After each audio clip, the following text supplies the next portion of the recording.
Hello, everyone. Good afternoon. I'm Professor Markus Kalinowski, head of the graduate program in computing at PUC-Rio, and it's a pleasure to receive Professor Mario Piattini, full professor at UCLM in Spain, to talk about quantum computing.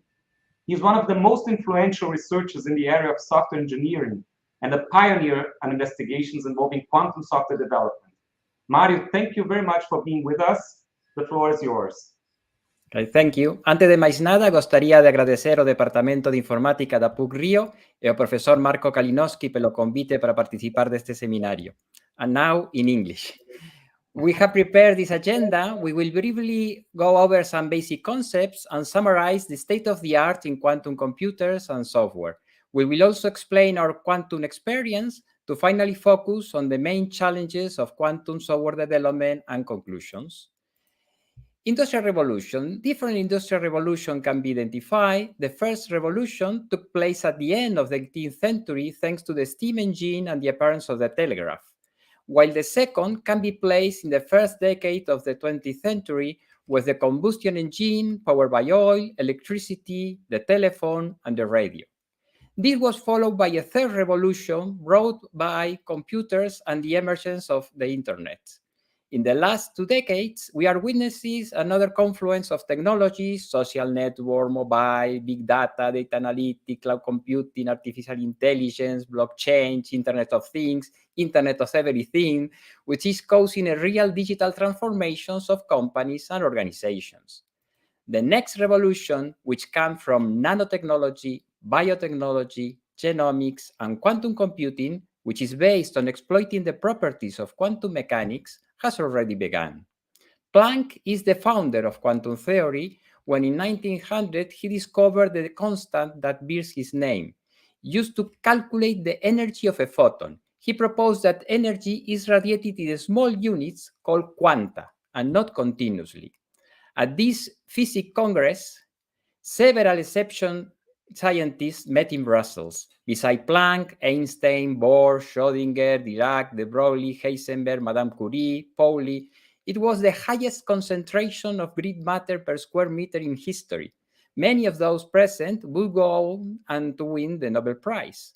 They laid the foundation of a new theory of physics, quantum mechanics, which is the field of physics that describes the behavior of nature at subatomic levels. So the behavior of photons, electrons, etc., for which classical mechanics could not find a satisfactory solution. These new mechanics present very peculiar characteristics which go against our intuition and experience in the macro world in which we move. The principles of quantum mechanics have since then used in the construction of X-rays, lasers, nuclear power plants, electronics, superfluids, superconductivity, magnetic resonance imaging, and so on. Later, in the early 80s, in a visionary talk, Simulating Physics with Computer, Richard Feynman asked whether the quantum world could be simulated by a classical computer, which it turned out was impossible, but not with a computer whose internal states were quantum variables, because that would be possible.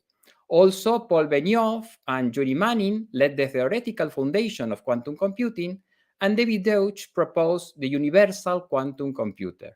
Thus began the second quantum revolution, which led in the following years to several researchers proposing different ways of manipulating atoms, photons, and electrons.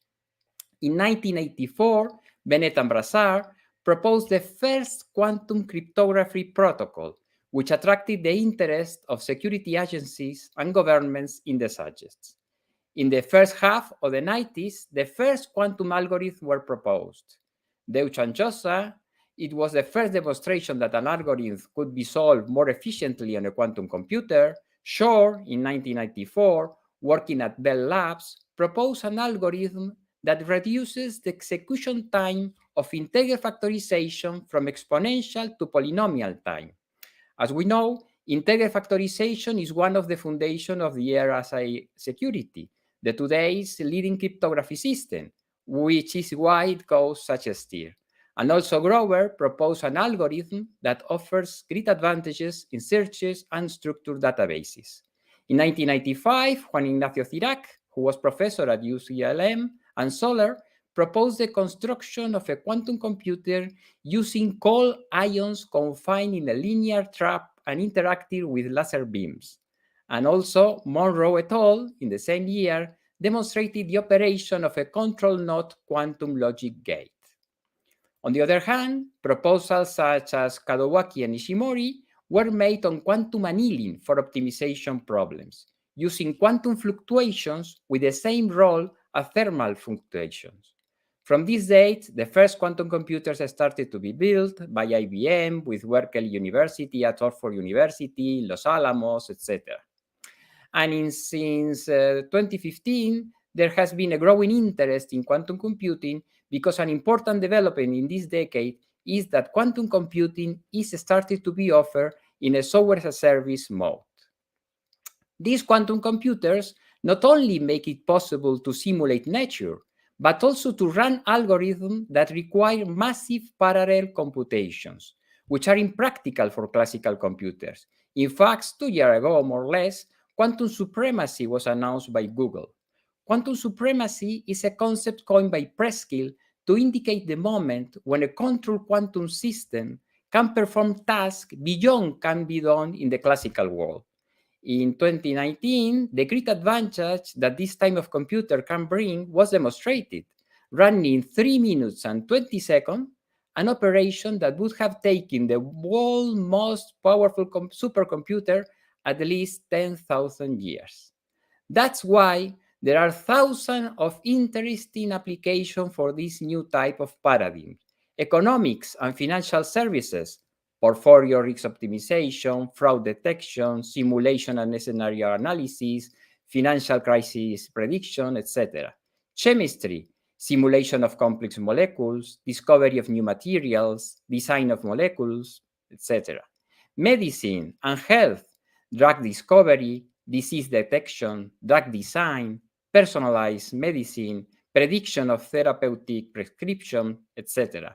Logistics, for example, optimization of supply, production and distribution, optimization of vehicle routes, etc. Energy and agriculture, ammonia production, better resource allocation, asset degradation modeling, etc.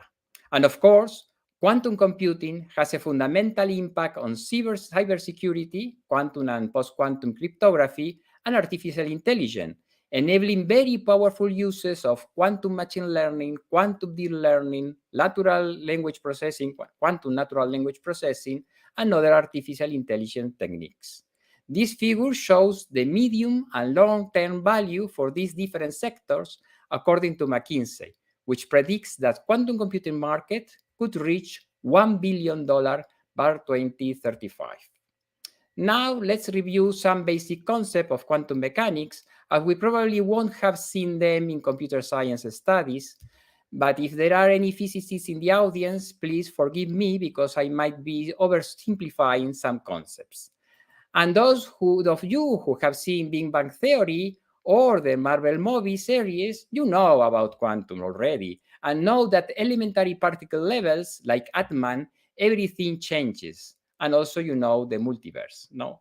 In any case, let's remember concepts like wave-corpuscular duality, which is a phenomenon, empirically demonstrated, that state that elementary particles can behave both as particles with a mass, energy, and motion, and as waves with a frequency and wavelength. This corpuscular and wave nature of particles explain the tunnel effect, which is a quantum phenomenon whereby a particle violates the principles of classic mechanics by penetrating a barrier of potential or impedance greater than the kinetic energy of the particle itself, which was already used by the Simpsons, as always. Another important concept is Heisenberg indetermination uncertainty principle, which states that it's impossible for certain parts of observable and complementary physical quantities to be known with arbitrary precision. And also, we know this from cartoon when we were child.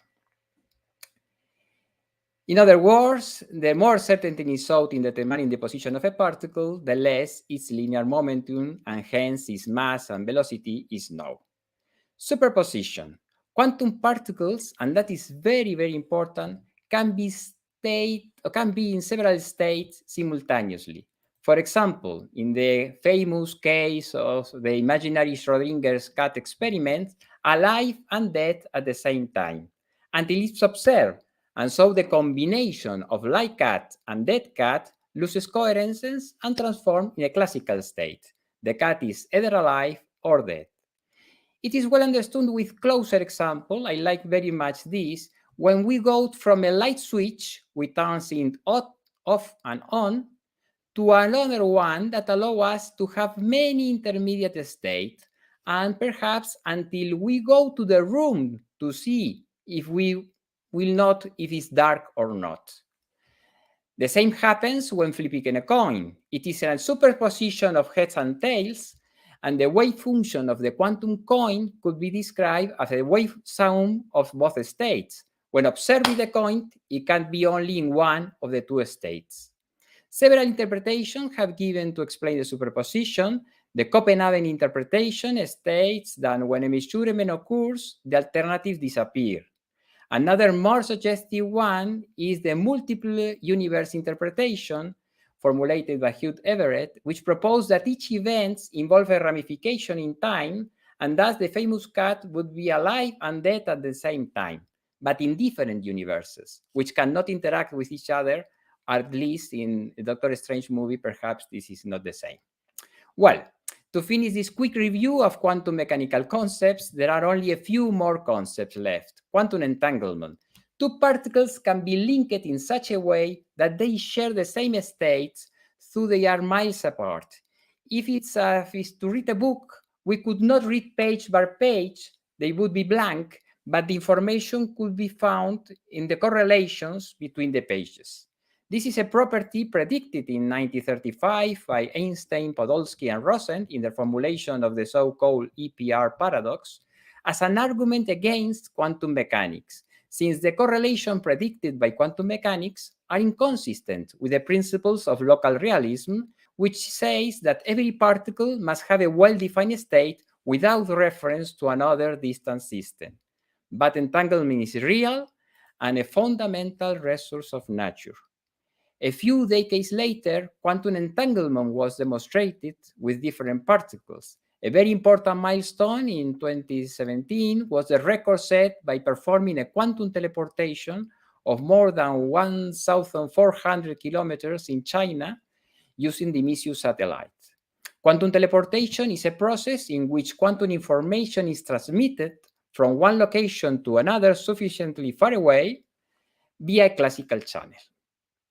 That's the concepts of the quantum mechanics, sorry. Now let us turn to the concepts of quantum computing, which are based on all of the above.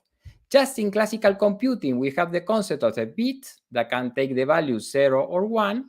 In quantum computing, the qubit is the minimum unit of information in quantum computing.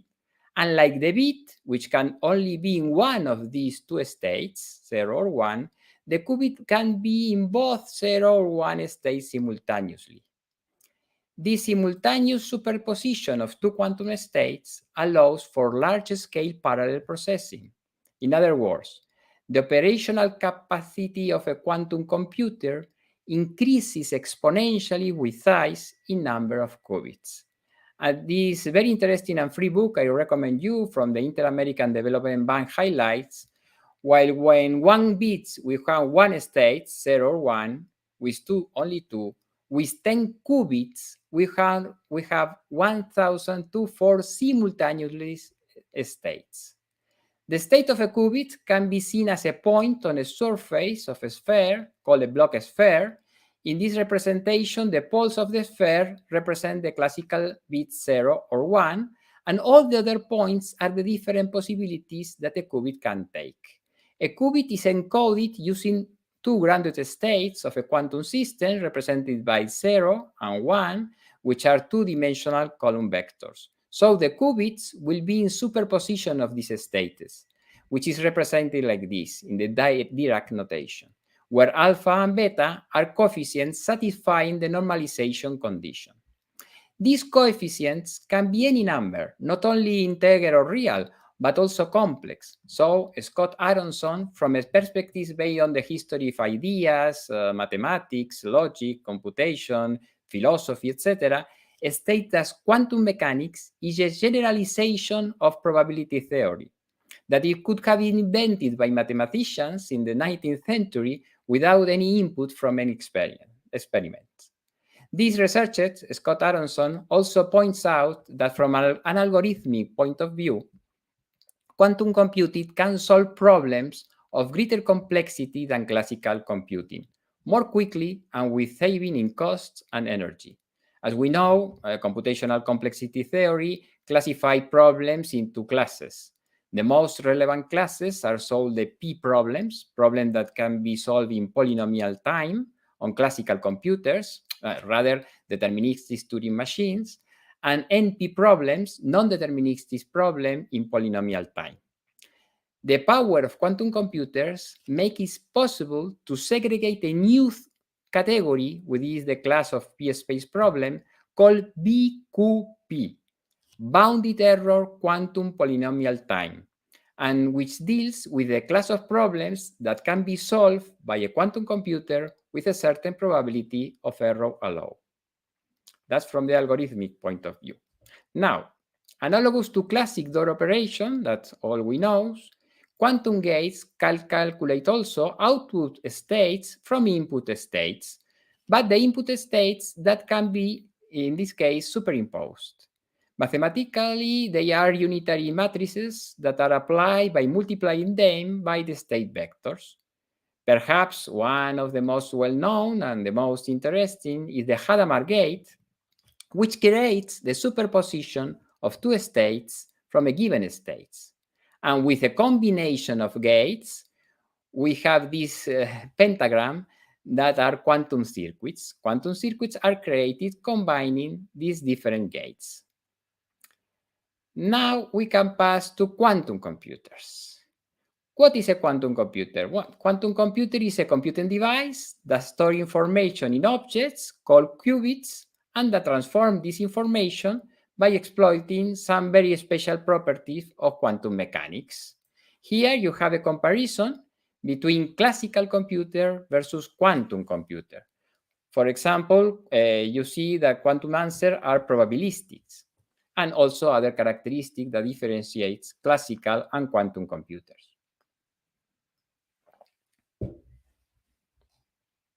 When constructing quantum computers, atoms, electrons, or photons are often used. And to represent the states, we can use the energy levels of the ions, the electron spin, or the photon polarization. However, generating and handling qubits is a huge scientific and engineering challenge, since on the one hand, you want the qubit to interact strongly with each other, but not to interact with the environment until they are measured. So in some cases, it relies on superconducting circuits cooled to temperatures lower than deep space, hundreds of a degree Kelvin. In others, on trapping individual atoms in electronic fields on a silicon chip in an ultra-high vacuum chamber. In both cases, the aim is to isolate the qubits in a controlled quantum state. In this figure, you can see the characteristic of these different technologies and their advantages and disadvantages. In terms of hardware, the first quantum computers were built in the late 90s. Both quantum simulators, in which quantum algorithm is simulated on a classical hardware, and real quantum computers. They are based on different techniques, such as quantum annealing, like this D-Wave computer, suitable for running optimization problems, since finding the largest of the smallest value of an indicator can translate into minimizing the energy of a system. And also they are very useful for sampling. And the other kind of computers are gate-based quantum computers. Computers from Google, IBM, Rigetti, IonQ, Honeywell are gate-based. This type of computers is more sensitive to interference from its environment.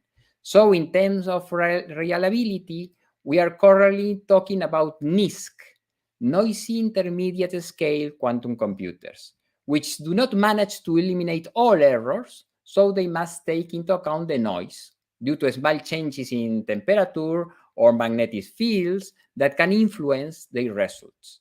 These computers, with hundreds to a few thousand qubits, cannot be efficiently, however, simulated by classical computers, but they are not still fault tolerant and therefore cannot directly implement algorithms designed for ideal quantum computers. So it's very important quantum error correction. There are very important quantum correction systems that correct any type of error that may occur. Also, very powerful quantum computers are already being announced for this decade in the next 2 or 3 years.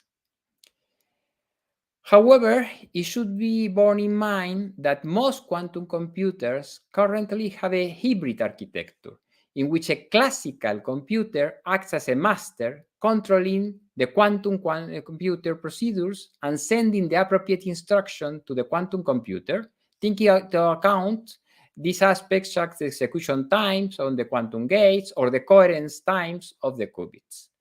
Therefore, analogous to what currently happens with graphics processing units, GPUs, which is a coprocessor dedicated to accelerating certain mathematical operation or image processing, we can identify a QPU, a quantum process unit, which will act as a slave to a classical computer. Okay. Now, quantum software, because we have to cover a general overview of quantum computing and quantum software.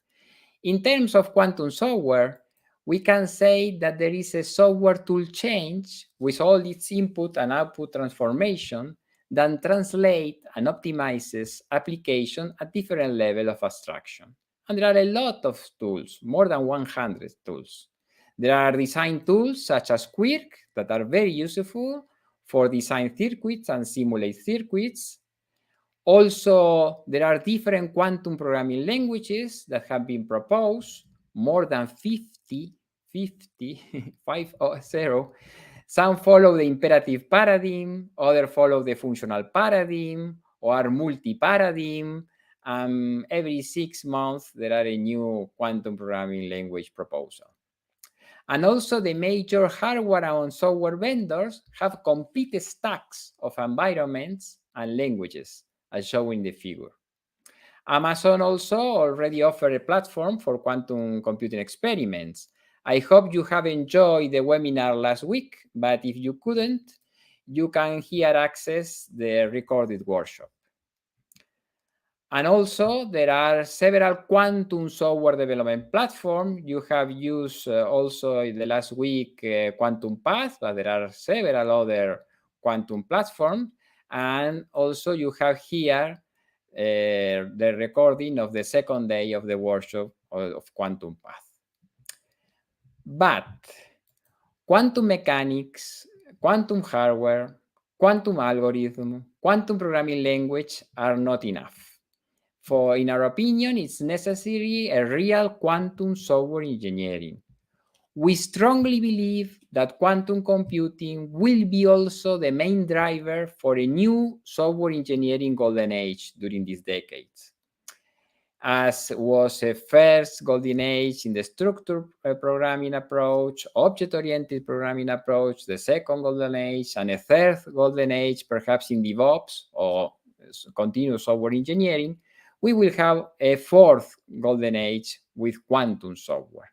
That is why we have promoted the Talavera Manifesto for Quantum Software Engineering and Programming, which urges to care of producing quantum software by applying the knowledge and the lessons learned from the software engineering field. We propose the following initial set of principles. Quantum software engineering must be agnostic regarding quantum programming languages and technologies. Also, quantum software engineering embraces the coexistence of classical and quantum computing and advocates the use of re-engineering techniques to integrate new quantum algorithms with existing classical information systems.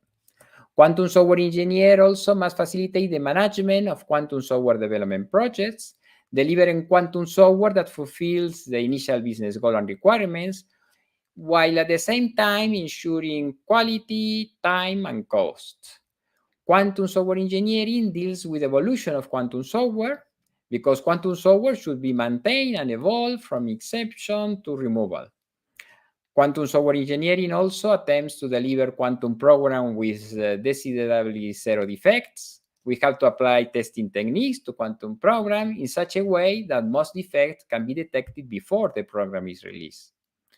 Quality management for both processes and products is essential if quantum software with expected quality levels is to be produced. Quantum software reuse also must be supported. Quantum information system must be secure and guarantee data privacy when it is necessary. And quantum software engineering must cover the governance and management of software. Now I will show our experience, a quantum experience. The activity that led to a quantum emerged in the second half of 2017 by Guido Petersen, José Luis Pepe Evi, and me. In February 2018, a small quantum software research team was founded with people from Alhambra IT, which belongs to the French Prolog group, and the Larcos research group of the University of Castilla-La Mancha. In February the next year, a quantum was created as the Alhambra IT area specialized in research, development, consulting, and services in the fields of quantum software engineering and programming, with the collaboration for research and development of the Larcos group, and also some IT companies partner and members of the quantum network collaborate with a quantum to pursue progress in the adoption of quantum software engineering and programming best practices, the implementation of practical quantum products and services, training, competences, etc. And also we carry out different workshops and we provide different services related to quantum software solutions and also the Quantum Path platform. And we started a big research project called Q-Health. Yeah.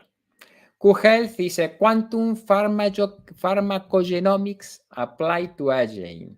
The general aim of this project is mainly human-oriented, the increase in longevity and quality of life of older adults. Q-Health will address this issue, conducting research about the correlation among the genetic variables and other variables related to health history of the patients, and the study will include the adverse reaction to prescribing drugs to predict unwanted side effects that is a very big problem. So, with all the experiences, what will have as the main challenges? The development of quantum software takes place in different contexts. We highlight three of these contexts that we consider relevant today. When researching quantum software, the goal of development is to validate the conceptual feasibility of the research objects through experiments and proof of concepts. When developing tools for quantum software development, the main objective is to design and implement a set of tools, services, processes, methods, which facilitates the professional development of algorithms and solutions for quantum and hybrid information systems.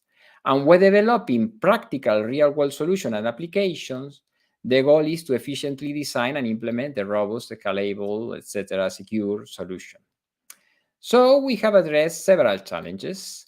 The solution to these first challenges, that was application of software engineering and quantum programming best practices, was achieved by developing and integrating in the core of the Quantum Path platform the entire application lifecycle management stack oriented to the creation of quantum software: asset management, meta-language, compiler, transpiler, scalable execution unit, unified results, integrator and adapters, etc. All the necessary elements to support the lifecycle, from creation, development, testing, implementation, deployment, and reuse.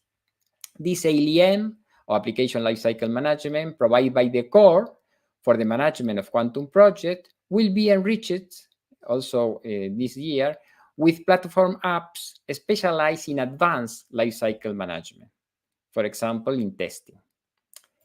The second challenge was providing programmers with a quantum hardware agnostic way of programming, because the existence of multiple quantum hardware proposals, each of which requires specific knowledge and developments for the software to work properly, presented us with a second challenge, to provide developers with a way of programming that is agnostic with respect to quantum hardware, so that they can focus on the functional requirements of the solution, on its design and development, without having to spend time mastering the complex operation of the quantum computers of different suppliers.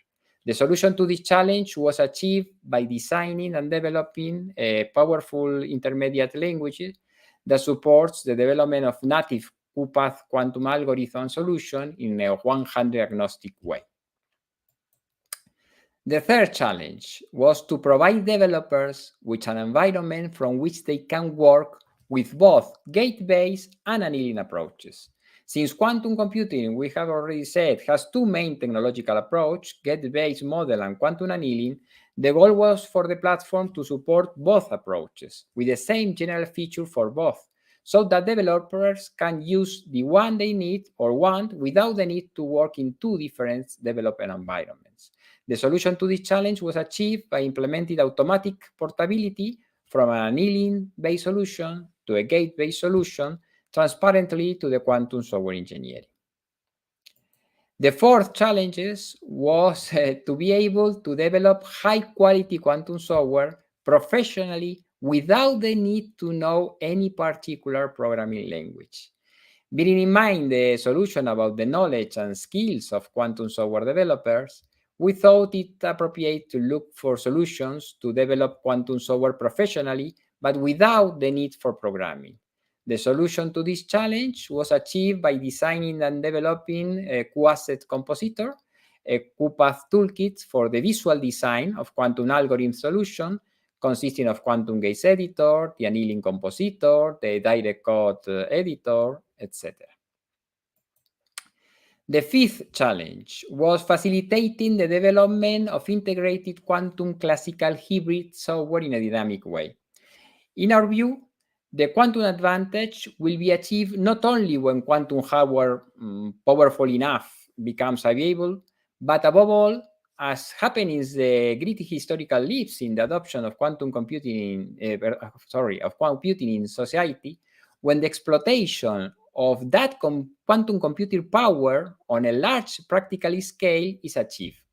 Thanks, we can say, to the invasion of real software application of high quality. And so we are faced with the following challenge: to facilitate the development of integrated classical quantum hybrid software in a dynamic way. And the solution of this challenge was found by creating QSOA, a technological solution from QPath. The sixth challenge was facilitating continuous software engineering from business needs through the development of quantum solution to deployment and operation. We know already that it's important to remove the existing barriers between business experts, software developers, and operation managers, following a big DevOps approach. In this case, in the case of classic software, it's even more important this in quantum systems, because the participation of experts that are scientists, physicists, mathematicians, economists, doctors, must be continuous to iteratively refine these quantum algorithms and models. So to solve this challenge, QPath provides a set of practice and tools that enable, we can say, a disciplined quantum-based DevOps approach, allowing domain experts to define this quantum algorithm in an intelligent, intelligibly and assisted way, automatically generated quantum software solutions, and deploying them in a transparent and monitored way on different computers and quantum simulators. And the last challenge, the seventh challenge, was to simplify the work of quantum software developers with tools that in practical way help accelerate the readiness on the quantum workforce. That is a very important problem. The goal in overcoming this challenge was clear: to design a platform exploitation model that would accelerate the practical development of quantum software by abstracting its technical complication and thereby reduce the learning curve. The solution to this challenge was achieved by designing and developing a rapid application development platform valid for the creation of professional quantum algorithm and solution, which allow development teams to focus on the functional requirements of the solution, leaving the underlying details to the Quantum Path platform. So, and now the conclusions. As several experts point out, if the 19th century can be considered the machine age, the 20th century is the information age, and so the 21st century will be the quantum age. In fact, as the IBM Institute for Business Value highlights, we are living in the quantum decade, when quantum computers are getting ready to overperform their classical cousins in a meaningful task, achieving what we call quantum advantage. In this same report, it remarks that the integration of quantum computing, artificial intelligence, and classical computing into an hybrid multi-cloud workflow will drive the most significant computing revolution in 60 years. Experts such as William Daniel Phillips, who won the Nobel Prize in Physics in 1997, believe that this is an extraordinary change, a technological leap beyond anything we have experienced in the last decades. I agree in certain degree with him. And that moreover, whether we like it or not, our universe is a quantum computer. We have to know this. And quantum computing will give us incredible power over classical computers. But this, if we are able to solve the engineering nightmare that quantum computing has become. For software specifically, we are convinced, we think that quantum computing can bring us, as we said, a new golden age to programming and software engineering, to solve all the problems that quantum software can bring us. And that's why I encourage all of you to be protagonists of this new era. Thank you very much. Thank you very much, Mario, for the enlightening talk about quantum computing. I have some questions myself, but first, let me hand over to some questions to of the audience. Please. We have a question by Eduardo Zimerevix. He is asking, could the quantum software engineering translate agile methodologies to this next level of programming paradigm, or do new methodologies have to be created? Regarding, for example, before entering into methodology, life cycle models, there are 3 or 4 new proposals for life cycle models. For example, in the first stages of a project, you have to decide what part will be deal with classical computer and what part will be deal with quantum computers. Because as we know, as we have already said, there is a hybrid solution for the systems. This is about life cycle model. About methodology, agile methodology are valid because all our knowledge about agile is valid, but we have perhaps to adapt some steps of this methodology. And perhaps some new roles are also included in our agile teams. Okay, we have another question here by Marcelo de Carvalho. He's asking how quantum software engineering can handle a hybrid solution based on both classic and quantum development. For the moment, quantum software engineering is just starting, but we need to handle this hybrid software solution. We need to think and to conceive all these projects as hybrid information system, and we need to develop, design, test the classical and the quantum part, and also the integration between the two parts. In line with this question, we have another one, which is by Marcos Urgotzinski. He's asking if we would still need a classical computer if quantum computers were already mainstream and widely available. Quantum computer is not for every kind of processing. So we will need a classical computer because, for example, for cost or for other reasons, we will still use classical computer, and we will use quantum computer for those specific tasks for which they are better than classical computer. And also you have to take into account one thing: we have a lot of legacy system. We have a lot of COBOL system today after 40, 50 years. And so normally in the real situation, in real companies, we will start this legacy system and we connect this part of legacy system with new quantum processing units. Great. We have another question here by Professor Bruno Feijó of our department. First of all, he wants to thank you for the inspiring talk. Thank you. And he's asking, what are the impacts on education today? That's a very big and interesting question, and I'm very worried about this because all the physicists and the mathematicians are already prepared for quantum computing. But at least now, us as software engineers or computer engineers, we are not so prepared. At least in the curricula, for example, of ICM or IEEE, etc., there are not specific programs, areas, subjects about quantum computing. And it's a little dangerous not have this knowledge because the learning curve for quantum computing is high. So I recommend, if you can, to introduce little by little quantum computing concepts and some quantum computer subjects in the software engineers and also in other specialization of computer science.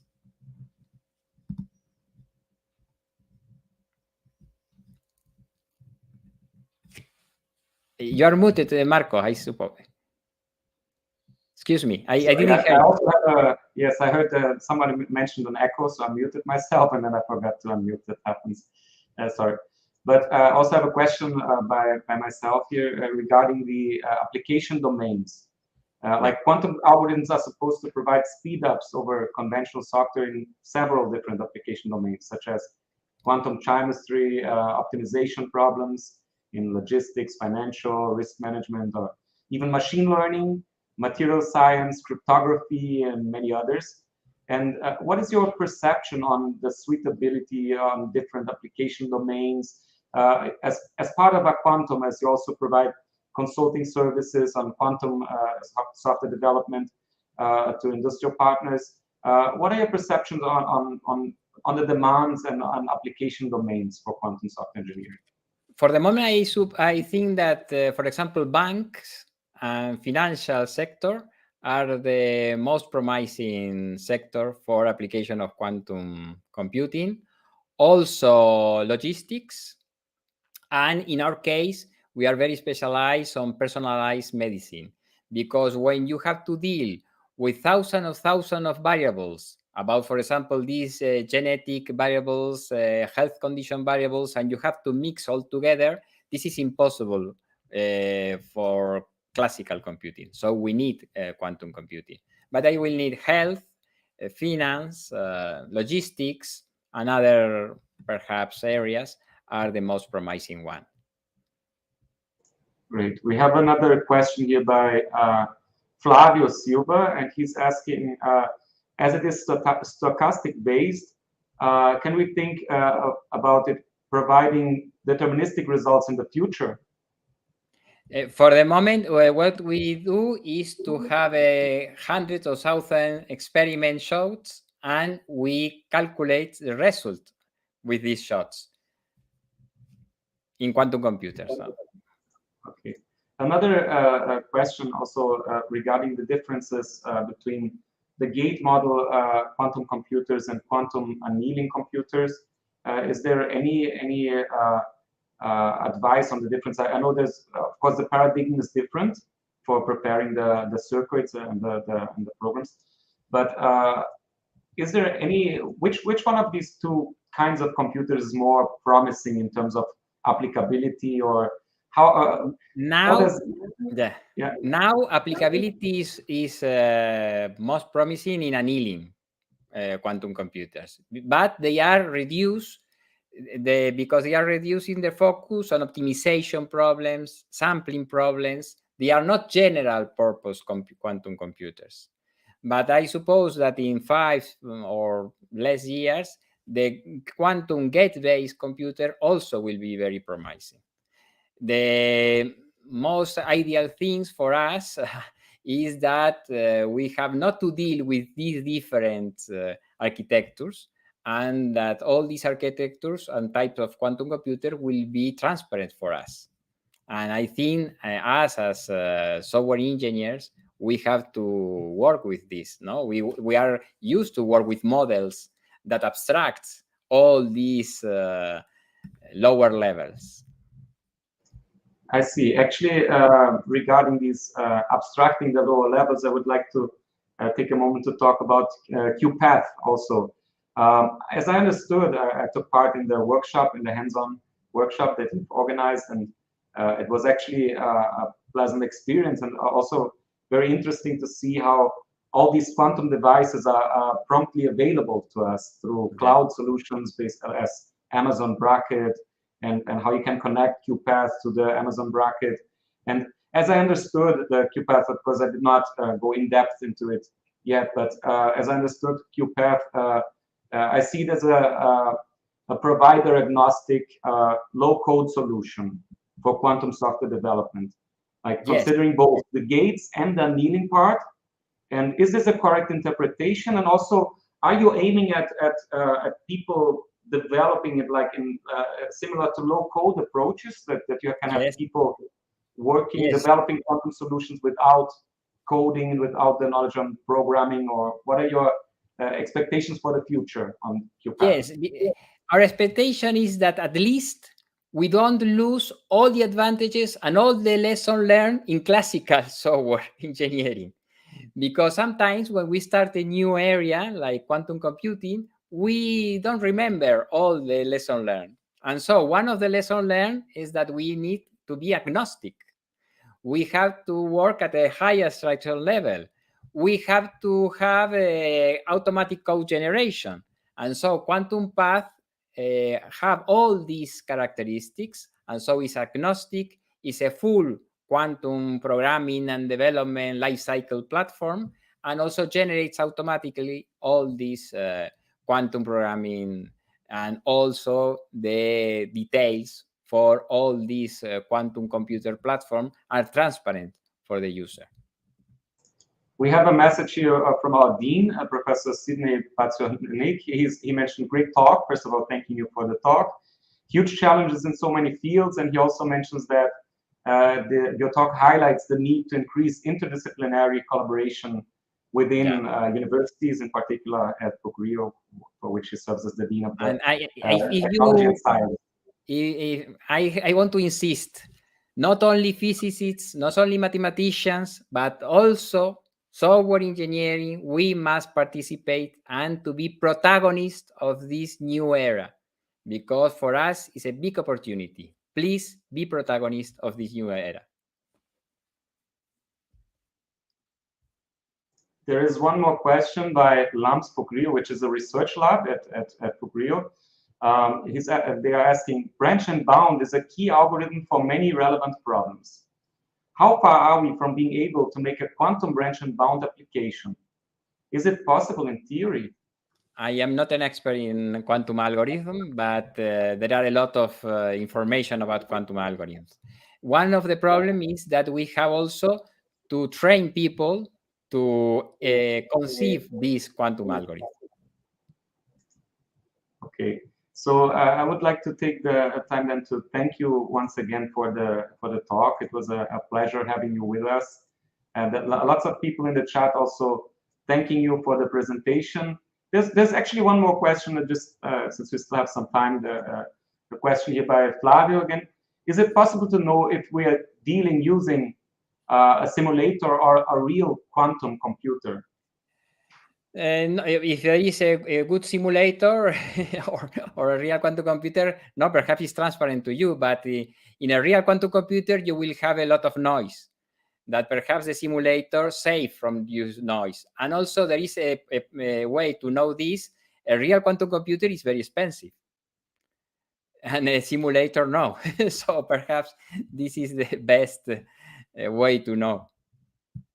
Yeah, actually a good thing also to highlight is that, for instance, the main cloud-based solution providers, they have some programs for universities in which you can actually experiment and use real quantum devices. I was kind of impressed that you can just select and easily, even as a first step with Python in the Amazon Bracket environment, that you can use these devices. There's a first step of 1 hour free per month, but it can be larger if you have a university agreement. And another thing that I would like to mention is that we recently partnered up with Quantum, right, as academic and research partner, and therefore we have licenses of QPath that we can also use to experiment and play around with the solution, to experiment doing low-code quantum programming and other things. So there are lots of opportunities for research and also and to try to help to lower the learning curve and other aspects to investigate it. So thank you very much. Yes. It's our responsibility to be evangelist and to democratize all the quantum computing knowledge. Okay, so thank you very much for being with us. There are many people here thanking you for the talk. So I'm not able to highlight all of them, but there were many people interacting in the chat, and so thank you very much, Mario. Actually, Mario he's already at home because there's a 5-hour difference right now. So thank you very much for taking your time. I know that you have a busy schedule, for being with us, and it was a pleasure. And we at PUC-Rio are open for future collaborations and iterations. So thank you very much for being with us. And with this, I will say good afternoon to everyone. Thank you once more, Mario, and we see you around. Thank you very much. Bye-bye. Okay, thank you very much. Obrigado.